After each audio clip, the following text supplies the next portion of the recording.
바로 말씀 시작하겠습니다. 오늘 말씀은 고린도전서 9장 19절에서 22절까지의 말씀입니다. 고린도전서 9장 19절에서 22절까지의 말씀입니다. 21절까지의 말씀입니다. 9장 19절에서 21절까지의 말씀. 자, 이 말씀을 함께 읽겠습니다. 시작. 나는 어느 누구에게도 얽매이지 않는 자유로운 몸이지만 많은 사람을 얻으려고 스스로 모든 사람의 종이 되었습니다. 유대 사람들에게는 유대 사람을 얻으려고 유대 사람같이 되었습니다. 율법 아래에 있는 사람들에게는 내가 율법 아래에 있지 않으면서도 율법 아래에 있는 사람을 얻으려고 율법 아래에 있는 사람같이 되었습니다.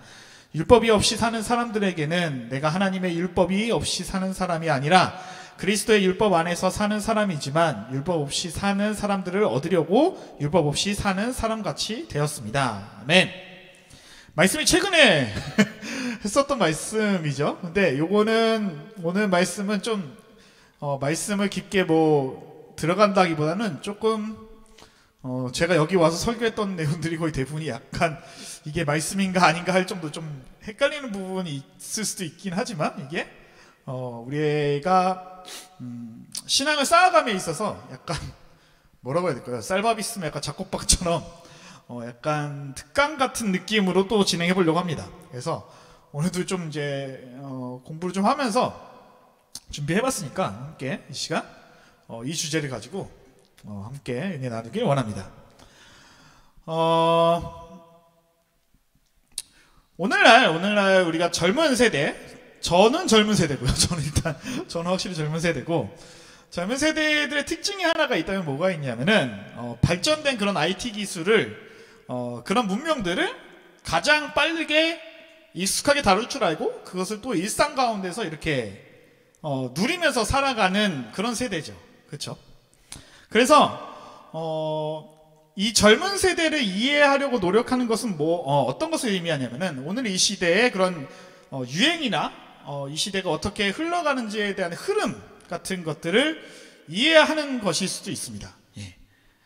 그러면은 이 시대를 이해하는 것이 우리에게 어떤 의미가 있냐? 이 시대를 이해하는 것이 어떤 의미가 있냐? 저희 아버지 얘기를 좀 해볼게요. 저희 아버지 같은 경우는 올해 환갑이 넘으셨거든요. 근데 환갑 넘으신 분들 예전 안 그랬는데 몇 년 전부터 요새 주말에 저희 아버지가 주말에 오시거든요. 주말에 오시면은 핸드폰 앱을 통해서 뭘 하시냐면은 중국 해외 쇼핑몰에 들어가십니다. 예, 중국 해외 쇼핑몰 들어가서 막 이것저것 장바구니 막 담아둬요. 제가 그거를 세팅해 들어가지고 제 아이디로 등록이 돼 있거든요. 그래서 저도 이제 중국 쇼핑 앱을 간혹가다 이용하긴 하는데 들어가면은 장바구니 한 30-40개가 쌓여 있습니다. 그래서 이게 다 뭐야 하면은 다 아버지가 쌓은 거. 네, 그 중에서 이제 한두 개 정도 결제하시고 이제 그렇게 하시는데, 그러니까 그걸 한번 경험하니까 그런 것들이 되게 좋구나. 이제 빠르게 이제 습득을 하신 거죠. 저희 아버지 같은 경우에는. 저희 어머니는 당근앱을 그렇게 많이 사용하셔가지고 계속 올려요. 당근앱이 계속. 그러니까 지난 몇 년 동안에 바뀌어진 것이죠. 그런 문명의 그런 편리한 수단들을 이제 본인이 이제 습득을 하신 거죠. 그래서 간혹가다 이제 집에 오면은 해외 택배가 좀 많이 와 있어요.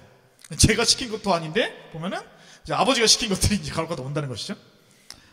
자, 이게 뭘까요? 그러니까 생각의 틀을 계속해서 열고 새로운 것들을 받아들이려고 하는 그런 이제 시도라고 볼 수도 있겠죠. 근데 비단 이런 것뿐만 아니라 몇 년 전에 이제 세미나 같은 데를 이제 참석한 적이 있었는데 대부분 나이가 백발이 되신 이제 나이 드신 목사님들도 계세요. 물론 이제 거기 이제 같이 함께 참여하면서 제가 이제 가장 젊었었는데 이제 그 세미나가 시작되면서 이제 각자 이제 필요한 장비들을 꺼내죠. 어떤 분은 노트북을 꺼내시는 분도 계시고, 저 같은 경우는 이제 노트북이나 이런 것들을 꺼내시는데 나이가 지극히 드신 목사님들의 손목에는 애플워치가 껴져 있고 그 다음에 아이패드 같은 경우도 이제 가장 최신의 거, 저는 좀 구형을 쓰고 있었는데 가장 최신의 것을 다 이렇게 바리바리 이제 꺼내드는 거죠.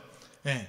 마치 뭐라고 해야 될까요? 이제 요즘에 이제 스타벅스 같은 데 가면 다들 이제 카페 공부하는 그런 분들 계시죠? 예, 카페에서 공부하시는 분들 계시죠?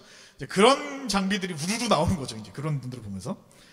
이제 참여를 것이죠. 그분도 나름 이제 교회에서 있으시면서 이제 새로운 방식으로 또 이제 설교를 하거나 뭐 새로운 것들을 이제 배우기 위함도 있겠죠. 분명히 그런 것들을 보면서 나이가 저렇게 먹고도 저렇게 최신의 장비를 사용하는 게 사실 저는 좀 되게 대단하다고 생각을 했었거든요.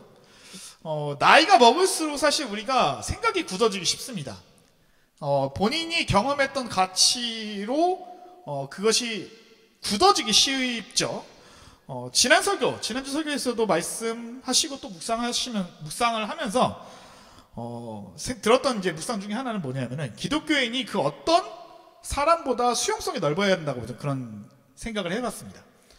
그래서 사실 우리는요, 나이가 좀 더 들면 들수록 우리가 이 시대를 읽어야 하는 것이죠. 사실 어떻게 보면 수용하기 위해서 시대가 계속적으로 변하는데 우리는 그에 맞춰가지고 복음을 전하기 위해서 우리는 계속적으로 바뀌어야 한다는 것이겠죠.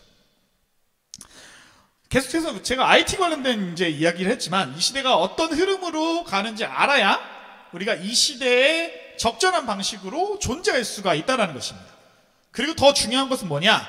그 가운데 하나님의 주되심을 이루어가는 것, 이것에 대한 방법에 대해서 우리가 얘기를 꺼낼 수 있다는 거죠. 우리가 생각을 계속적으로 갱신하거나 우리가 흐름을 읽지 않으면은 소통이 안 되잖아요. 소통이 안 된다는 건 뭐 어떤 걸 뜻하나요? 하나님의 주되심은 계속적으로 그 시대에 따라서 하나님께서 우리에게 맞춰주셨는데 우리는 변하지 않는다. 이거는 말이 안 되는 것이잖아요. 주님께서 우리에게 맞춰주신 것처럼 우리 또한 세상이 변해 가운데서 그 정말 우리의 눈으로 봤을 때는 정말 악한 것 같은 그런 세상 가운데서도 그 하나님께서는 살아서 역사하고 계시잖아요. 그렇기 때문에 우리가 그 가운데서 주시는 그 하나님의 주되심이 어떤 방법으로 나아가야 될까? 그런 것들을 우리가 고민해 볼 수 있다는 것이죠. 그래서 오늘은 지난번 말씀하고는 목사님 하셨던 주제 말씀하고도 좀 나오긴 하지만 그거하고 좀 별개로 시대를 읽는 부분에 있어서 우리가 이 말씀을 계속적으로 이제 주의 깊게 보려고 합니다. 자, 이 시대를 읽는다는 것은 흡사 복음을 전하기 위해서 선교지를 이해하는 것과 조금 비슷하다고 볼 수 있습니다. 선교사가 선교지에 도착하면 가장 먼저 해야 할 것이 무엇일까요? 그것은 그 지역의 언어와 문화를 배워야겠죠. 그래야지 그 지역 사람들이 이해할 수 있는 그런 방식으로 복음을 전할 수 있기 때문이죠.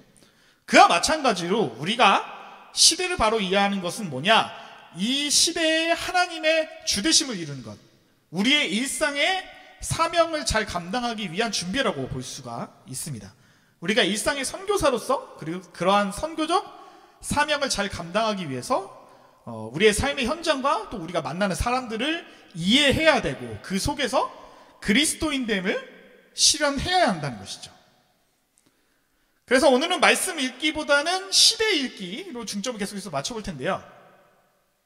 오늘은 어떤 주제로 한번 볼 거냐면은 오늘은 바로 소비 또는 소비 사회라는 주제를 가지고 한번 오늘 말씀을 계속 보겠습니다. 자, 오늘날의 한국 사회를 바로 이해하기 위해서는 이 소비라는 현상을 잘 이해할 필요가 있습니다. 이것은 동시에 젊은 세대를 이해하는 데 있어서 굉장히 중요한 지점입니다. 젊은 세대가 왜 그렇게 행동하는지 이해하기 위해서는 우리가 이 소비라는 주제를 이해할 필요가 있습니다. 왜냐하면 이 시대는 소비를 통해서 자신의 정체성을 표현하기 때문이죠. 그러니까 내가 누구냐 이 말이 소비를 통해서 나는 이런 사람입니다 라는 이렇게 표현한다라는 것이죠.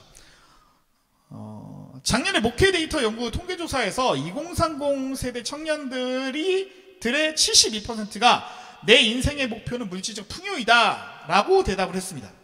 그 보고서에 의하면요, 명품 구매자, 대한민국에서 이제 팔려나가는 명품의 구매자의 절반이 2030 세대고 주식 투자와 아파트 구매에도 젊은 세대가 차지하는 비율이 급증하기 시작했다고 하죠. 자, 이 보고서를 보면은 청년들의 그러한 성향을 물질주의로 규정했습니다. 물질주의를 사전적 의미로는 물질적 만족을 최고로 가치로 삼는 그런 윤리학의 한 그런 경향이라고 보죠. 사실 이거는 굉장히 점잖게 표현했지만 돈을 삶의 가장 중요한 가치로 여기고 있고 돈이면 무엇이든 할 수 있다라는 것으로 볼 수가 있겠죠. 물론 이 시대가 물질주의가 팽배한 것은 사실이죠. 그렇지만 청년 세대가 물질주의에 빠졌다고 단정 지을 수 있겠냐? 사실 이것은 저도 이 말씀을 준비하기 전에는 그렇게 보다가 말씀을 준비하다 보니까 어떤 관점으로 보냐에 따라서 물질주의를 볼 수도 있지만 관점을 수정해서 보면은 다른 모습으로 보일 수 있다라는 것입니다. 그러면 우리가 어떤 관점으로 수정해서 바라봐야 될까요? 그것은 이 시대를 특정하는 것, 이 시대를 특정하는 것이 바로 소비라는 것입니다.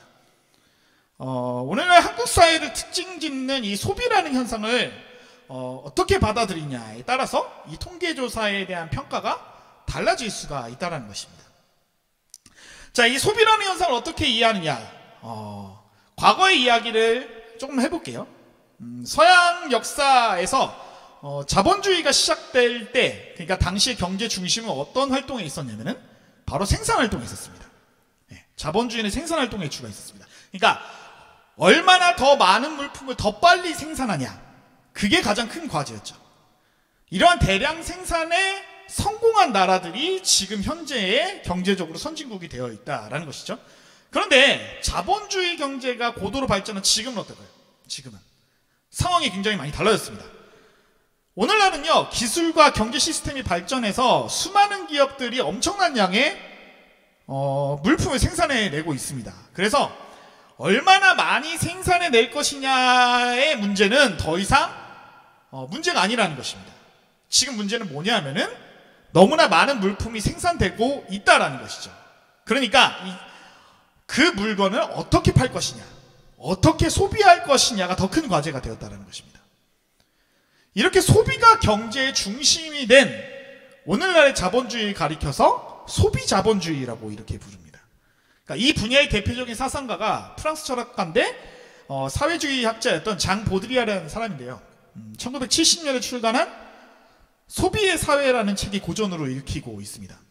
소비 자본주의 사회에서 기업들은요, 물건을 더 많이 팔기 위해서 경쟁합니다. 그리고 그 경쟁의 과정에서 광고가 발전됐죠. 그리고 그와 함께 광고의 성격이 변화했습니다. 처음에는 얼마나 물건이 좋은지, 그리고 값이 얼마나 싼지, 그리고 이게 얼마나 실용적인지에 초점을 맞췄다면요, 지금은 어떨까요? 지금의 광고는 굉장히 많이 달라졌죠. 광고의 중심이 상품의 이미지로 옮겨갔습니다. 브랜드 이미지로 완전 바뀌었죠. 예를 들면 스포츠용품 회사인 나이키가 대표적인 사례로 볼 수 있습니다. 자, 이 나이키 회사의 광고를 보면은 광고 내용에 그 자사의 신발이 얼마나 튼튼하고 얼마나 편하고 값이 싼지에 대한 내용이 하나도 나오진 않습니다. 뭐가 나올까요? 광고에 감동적인 장면을 넣어버리죠. 그래서 그 광고를 보는 사람의 가슴을 뛰게 합니다. 그리고 마치 그 회사의 물건을 사면은 광고를 보며 가슴을 뛰게 했던 그것을 얻을 수 있을 것 같은 그런 느낌을 들게 하죠. 그래서 소비자들은 단지 그 물건을 사는 것이 아니라 그 물건에 담겨 있는 이미지를 구입을 하게 되는 것이죠. 이런 현상을 가리켜서 기호 가치를 소비한다라고 얘기합니다. 자, 이 말이 되게 어려운 말인 것 같은데 사실 그렇게 어려운 말은 아닙니다. 기호 가치에 반대되는 말은 뭘까요? 사용 가치라는 말인데요. 문자 그대로 사용할 만한 가치라는 것입니다. 그러니까 이 물건이 얼마나 쓸모가 있냐 하는 것이고, 기호 가치는 이 물건이 내가 누구인지를 보여주는 기호로서의 작용을 한다라는 것이죠. 그러니까 말씀에서 빛이라는 글자가 있으면은 그 글자 자체가 빛이 아니죠. 어떠한 실체를 가리켜주는 그러니까 기호라고 표현할 수가 있는 것이죠. 그러니까 과거에는 이 물건이 얼마나 쓸모 있냐가 광고의 중심이었는데 요즘 들어서는 완전히 바뀌어서 뭐 냉장고 광고를 예를 들까요? 냉장고 광고하면 어떨까요? 예전에는 뭐 다 아시다시피 뭐 탱크주의라든지 그런 거 나시나요? 이 냉장고는 10년인가요? 20년인가요? 저도 기억이 안 나요. 저희 집도 LG 거쓰는데 거기에 그 20년일 거예요, 아마. 그 컴프레셔 그 냉각기라고 하죠. 그게 20년 그렇게 써 있거든요. 그러니까 그게 광고의 메인이 아니죠. 어떤 게 요즘 냉장고 광고 어떤 거예요? 요즘 냉장고 광고면은 냉장고를 열어보지도 않죠. 거의 냉장고가 어떻게 생겼는지에서 별로 저건 중요하지 않습니다. 뭐가 중요하냐면은 굉장히 멋진 아파트, 굉장히 호화로운 아파트에 굉장히 이제 아름다운 연예인이 호화로운 삶을 즐기는 모습을 보이죠. 그리고 그 가운데에 그 냉장고가 있다. 그 냉장고의 이미지를 굉장히 부각시켜주죠. 그러니까 냉장고, 우리의 삶에 굉장히 밀접한, 우리가 사실 기호가치라고 하면 굉장히 뭐 명품 가방이라든지 그런 것만을 생각하는데, 그런 것뿐만 아니라 삶의 중심이 되어 있는 뭐 TV라든지 뭐 냉장고라든지 이런 것조차도 전부 다 이미지가 굉장히 중요하게 된 시대에 왔다는 것이죠. 그래서 이제는 사람들이 이 물건이 얼마나 쓸모 있냐 이걸 보고 사는 게 아니라, 내가 이 물건을 구입하고 소비하면은 내가 어떤 사람인지 보여줄 수 있을까 라는 시대에 살고 있다는 것이죠. 이것에 관심을 가지고 물건을 사게 된다는 것입니다. 오죽했으면은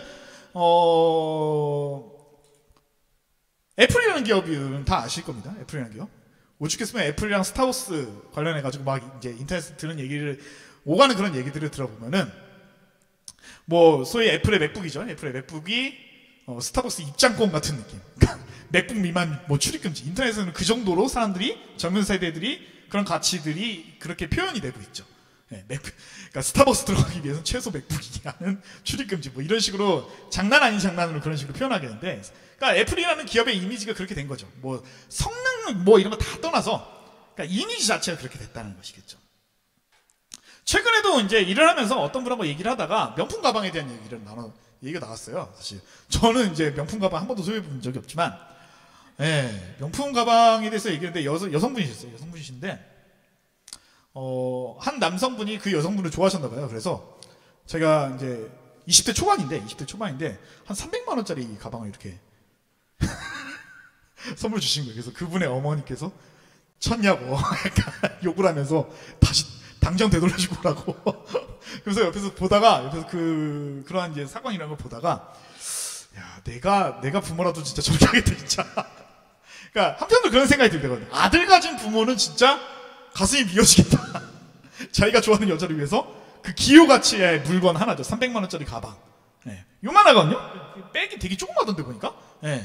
그거를 이제 자기가 좋아하는 여자에게 갖다 주면서, 내가 아들의 부모였으면 진짜 속이 터졌겠다. 엄마의 마음도 속이 터져 나가는데, 그런 이제 일들을 보면서 그걸 왜 사는 거예요? 왜 사는 걸까요? 그러니까 그 이미지, 그 명품 가방을 들었을 때 그 이미지를 향유하기 위해서 기꺼이 그 300만 원 정도의 가치를 돈을 지불하고 그것을 사는 거잖아요. 그렇잖아요? 사람들이 비싼 자동차를 선호하는 이유가 뭘까요? 단순히 승차감이 좋아해서가 아니라 뭐라고 할까요? 저도 사람들한테 처음 알았는데 하차감이 좋아서 그런 겁니다. 하차감. 이게 무슨 말씀인지 이해하시는 분들 계실까요? 하차감이. 승용차를 문을 열고 내릴 때 사람들이 바라보는 그 시선. 외제차를 탔을 때 그 바라보는 시선을 즐기면서 좀 더 내가 격이 있는 사람처럼 된 느낌을 받기 위해서, 요즘에 카푸어라고 그렇게, 요즘에 그런 또 신생어가 있죠. 사람들이 단지 가방을 소비하고 승용차를 소비하는 게 아니라 그러한 이미지를 소비하는 것이죠. 그렇잖아요. 그 돈 주고 그거를 할 거면은 그 이미지 때문에 사는 거잖아요. 어떻게 보면. 그리고 그러한 소비와 소유를 통해서 나는 이런 사람이야, 내가 누구인지, 내 정체성은 이래라고 표현하는 것이죠. 소비와 소유가 내가 누구인지를 보여주는 그러한 기호가 되는 것입니다. 그래서 사용과 가치를 소비하지 않고 기호가치를 소비한다, 이런 말이 나오는 것이죠. 장 보드리아는요, 소비 자본주의 시대의 사람들이 이처럼 소비를 통해서 자신의 정체성을 표현하는데, 그것이 재밌는 게 뭐냐, 상류계층과 하류계층의 모습이 서로 다르게 나타나는데, 상류층은 상류층은 소비를 통해서 스스로 서민층과 차별화하려고 하는 그런 전략을 가지고 있죠. 반대로 서민층은 어떨까요? 그 소비를 따라함으로써 상류층과 비슷해지려는 그런 성향이 있죠. 그래서 상류층은 새로운 소비를 통해서 더 멀리 달아나려고 하고, 서민층은 모방적 소비를 통해서 더 가까이 따라가려고 하는 그런 숨바꼭질이 계속 진행되고 있다는 것이죠. 들으시면서 느끼실 수 있겠지만 장 보드리아는요, 소비자본주의를 굉장히 비판적인 관점으로 분석을 했습니다. 사실 이 소비에 대한 비판적인 이 태도는요, 인류가 오랫동안 함께 가져온 그런 태도라고 볼 수 있습니다. 이것은요, 뭐 보수, 진보가 동일합니다. 그리고 기독교인이나 비독교인이나 크게 다르지가 않습니다. 모두 소비에 대해서 부정적인 입장을 가지고 있죠. 그리고 아직까지도 이 말씀을 듣고 있는 여러분, 저 또한 뭐 마찬가지라고 볼 수 있죠. 굉장히 부정적인 입장을 가지고 있죠. 막스 베버는요, 프로테스탄티즘의 윤리와 자본주의 정신에서 기독교인들의 금욕적인 생활 태도가 초기 자본주의의 기틀이 됐다고 분석을 하고 있습니다. 그러니까 소비에 대한 부정적인 자세가 자본주의를 더 발전시켰다, 이렇게 말을 하는 거죠. 우리나라에도요, 1970년대 경제개발 정책이 시작돼서 성공한 대표적인 사례가 있었죠. 그때 어땠나요? 온 국민이 근검절약하면서 허리띠 졸라매면서 소비를 줄이고 생산을 늘리는 일에 힘씀으로써 한국 경제가 발전한 것이죠. 이렇게 우리에게 여전히 소비는요 하지 말아야 하고 가급적 줄여야 한다라는 그런 인식이 강합니다. 그런데 이러한 관점만으로는 오늘날의 소비사회, 그리고 소비사회에 태어난 오늘날의 젊은 세대, 그리고 여러분들의 자녀 세대, 이 세대들을 이해하기 굉장히 어렵다라는 것이죠. 한국이 소비문화 시대에 접어든 것은 1990년대 이후라고 합니다. 그리고 IMF를 겪으면서 본격화되었다라고 합니다. 그러니까 지금의 2030 세대는요, 이 소비 자본주의 시대에 태어나서 그 분위기 속에서 자라났습니다. 청년 세대가 태어나서 처음으로 경험한 그 세상, 이 세상은요, 소비를 미덕으로 여기고 있었고요, 사람들은요, 내가 누구인지를 소비를 통해서 확인하고 있었습니다. 그것을 보면서 자라왔기 때문에 젊은이들이 소비의 삶의 방식에 대해서 이것은 좋냐 나쁘냐 옳으냐 그르냐에 대한 문제가 아니라 모든 사람들이 그렇게 살고 있는 시대 가운데서 태어나서 그렇게 살도록 교육을 받아왔다는 것이죠. 이 부분에서 사실 사람들마다 긍정적인 입장도 부정적인 입장도 가질 수 있을 거라고 생각하지만, 그에 앞서서 지금 젊은이들이 현실이 처해진 거죠. 지금 이게 현실인 것이죠. 일단 이것을 받아들이지 않으면 우리가 이 다음의 얘기를 진행할 수가 없습니다. 그러니까 이런 현실이 지금 현실 가운데서 아이들이 이렇게 자라왔고 그 결과가 지금 나타난 거죠. 자, 젊은 세대는요, 여러 가지 물건을 구입하는데 필요한 정보를 많이 알고 있습니다. 컴퓨터를 잘 사고 싶으면 젊은 청년들에게 물어보는 것이 굉장히 좋죠. 뭐 스마트폰 같은 경우도 그렇죠. 스마트폰 같은 경우도 저도 그렇게 쓰고 있지만, 통신사에서 옛날처럼 뭐 SK, KT, 뭐 LG, 뭐 3사 말고, 메이저 3사 말고 공기계를 따로 이제 할부로, 카드 할부까지, 카드 할인에 할부, 이제 무이자 할부까지 부여해가지고 더 싸게 구입을 해가지고, 그걸 가지고 다시 알뜰폰사 가가지고 다시 그걸 가입하면은 기존에 내는 비용보다 굉장히 저렴하게 이용을 하고 있죠. 굉장히 사실 복잡해요. 저도 알뜰폰 쓰고 있지만 맨 처음에 저도 헷갈려가지고 저도 좀 한 며칠 헤맸거든요. 알뜰폰 처음에 개통할 때 저도 한 2, 3일 걸렸던 것 같아요. 처음에 시행착오가 있어가지고 유심을 편의점에 판다고 해가지고 대체 어디 있는 거야, 온 동네 막 편의점 뒤지면서 다니다가 홈페이지 찾아가지고 간신히 이제 전화해가지고 편의점에 전화해가지고 있는 거 확인하고 저도 그런 식으로 구입을 했거든요. 그러니까 처음에는 좀 이런 과정을 지금의 5060 세대, 뭐 7080 세대들에게 하라고 하면 절대 못하시겠죠. 네. 그러니까 물건을 구입하고 뭔가 새로운 것들을 한 것에 있어서 기성세대보다 더 뛰어난 부분을 보여주는 건 사실입니다. 그렇죠? 또 청년세대는요, 사용가치보다 기호가치를 우선하는 그런 시대에서 태어나고 자랐기 때문에 소비를 통해서 정체성을 표현하는 데 굉장히 익숙합니다. 어른들은 어떨까요? 어른들은 싸고 좋아서 사지만 젊은 사람들은 물건을 구입하고 사용하는 그 일 자체에 그 의미를 두죠. 똑같은 제품도 어느 회사의 제품을 사느냐, 이 선택에 내가 누구냐가 관련이 있다는 것이죠. 뭐 저도 간혹 가다가 이제 노트북 추천 같은 거 받으면은 여자 대학생들이나 뭐 이제 예전 교회에서도 있었지만 추천을 받아요. 이제 그쪽 부모님이 이제 추천을 받으면은 그 청년은 애플 제품을 선호해요. 본인이 이제 아이폰을 사용하고 있고 그 애플의 이미지를 구입을 하고 싶으신 거죠. 그렇죠? 근데 그 아이는 과가 애플 쪽을 쓰면 좀 힘든 거예요. 예를 들면, 예. 예를 들면 제가 뭐 음악이나 디자인이나 영상 계통이면 제가 애플 쪽을 좀 추천하긴 해요. 그러니까 애플 노트북이 가지고 있는 장점이 분명히 있거든요. 그거에 특화되어 있거든요. 애플은 사실 굉장히. 그렇기 때문에 그런 정보면은 제가 추천하겠는데 걔는 그렇지가 않거든요. 근데 일반적인 사무적인 용도 같은 이제 필기나 그런 쪽인 용도로 많이 사용하는 그런 애인데 애플 제품을 사면은 굉장히 힘들거든요, 사실. 그런데도 불구하고 그 불편은 난 감수하겠다.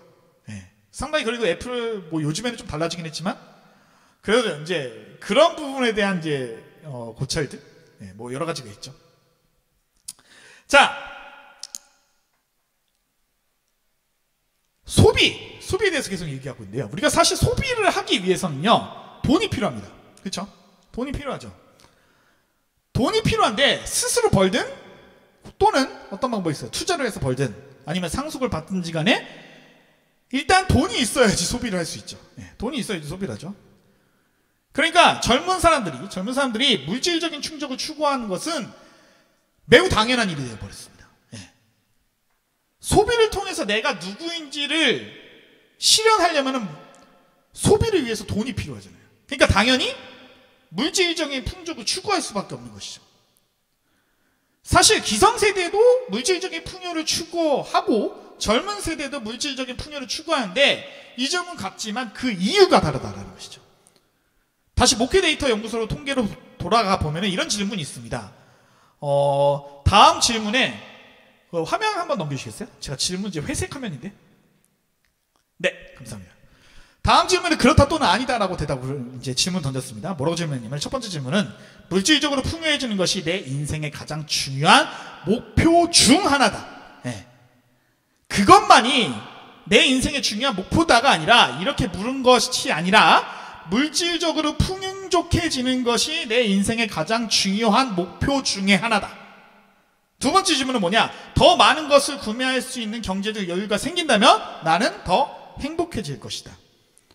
자, 거의 지금 이 설교를 들으신 분들 거의 대부분 기성세대니까 어떻게 대답하실까요? 거의 대부분이 네, 그렇다고 대답을 하겠죠. 2030 세대의 70%가 두 질문에 그렇다고 대답을 한다라는 것은 사실 그렇게 놀랄만한 일은 아닙니다. 그러니까 자신을 실현하기 위해서는 소비를 해야 되고 소비를 하려면 돈이 필요하니까요. 그러니까 이 통계조사 보고서는 뭐냐? 한국의 청년들이 물질주의 위험에 깊이 노출되어 있음을 보여주는 것이라고 볼 수 있죠. 네. 이것은 사실이죠. 이 보고서를 통해서 우리가 알 수 있는 사실 중에 하나죠. 물질주의에 빠질 수 있는 그 위험에 노출되어 있다라는 것은 사실입니다. 하지만 그 청년들이 이미 물질주의에 빠져버렸다고 단정할 수준은 아직은 모른다는 거죠. 네. 단지 이 보고서를 통해서 알 수 있는 건 뭐냐? 청년 세대가 기성 세대보다 더 이른 나이에 물질의 중요성을 터득했다라고 볼 수 있죠. 왜일까요? 현재 기성 세대는 생산을 통해서 자기를 실현하는 세대였습니다. 네. 생산을 통해서. 저희 아버지 세대가 좀 그러거든요. 일을 해야지 본인이 생기거든요, 사람이. 네. 일을 안 하면은 더 힘들어요. 몸이 아프거나. 네. 생산은 활동을 해야지 자신이 살아있다라는 그런 느낌을 받거든요. 네. 기성세대가 그렇습니다. 근데 저희 세대는 어떨까요? 저희 같은 청년 세대가 어떨까요? 생산 활동을 하면 할수록 어떨까요? 더 힘들어하죠. 요즘 조금만 뉴스를 돌려보세요. 요즘에 뭐 퇴사한다라는 2030 세대 여러 뉴스를 보고 있죠. 그게 뭘까요? 생산 활동을 하는데 애들이 더 힘들어요. 그러니까 완전 기성세대랑 정반대로 가고 있죠.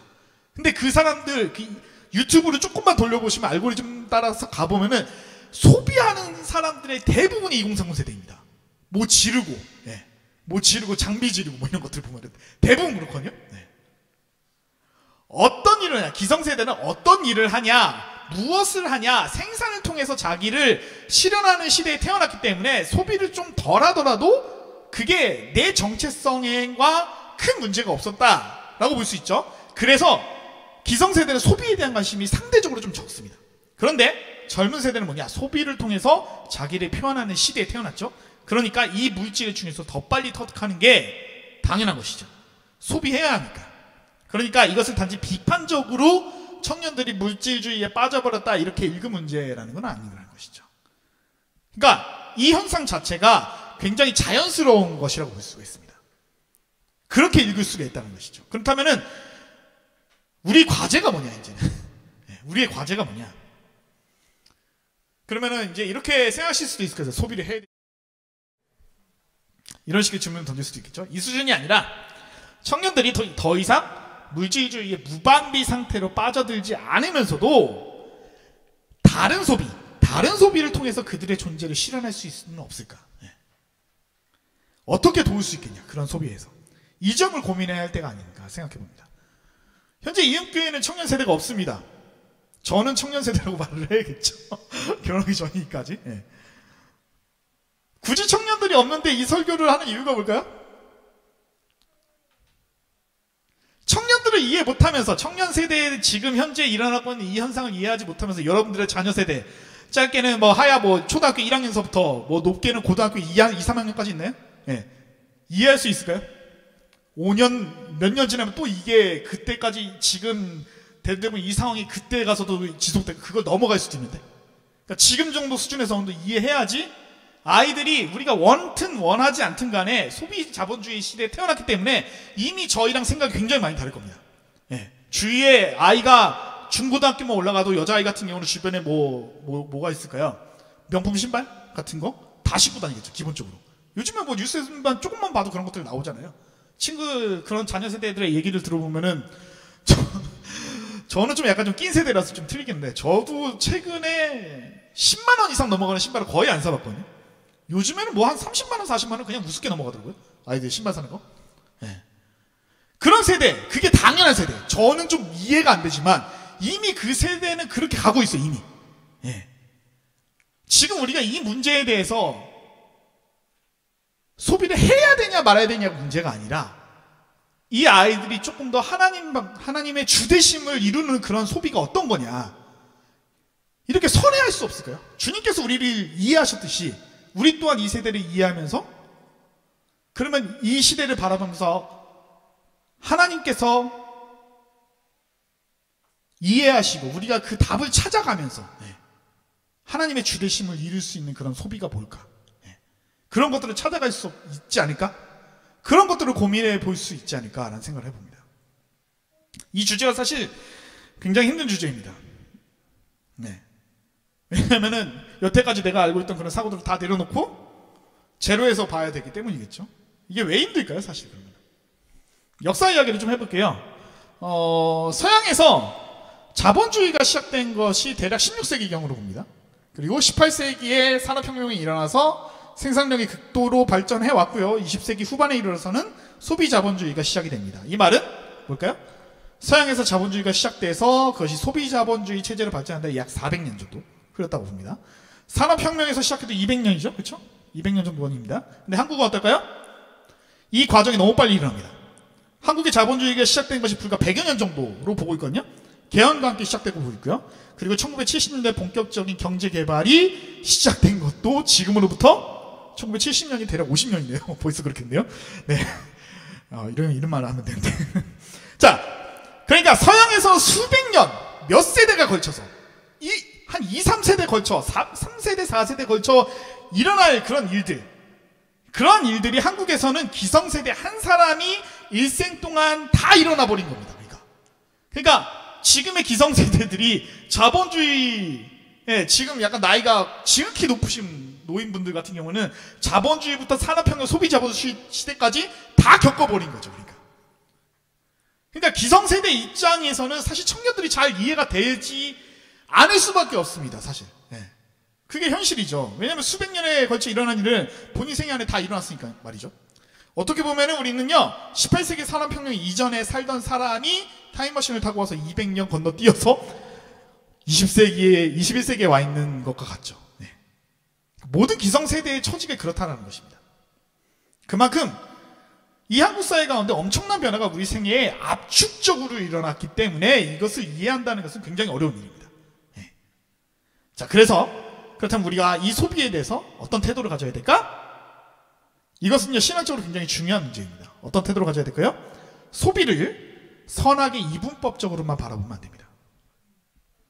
소비는요, 우리가 피해야 할 위험한 행위도 아니고, 그렇다고 무한정으로 추구할 미덕도 아니라는 것이죠.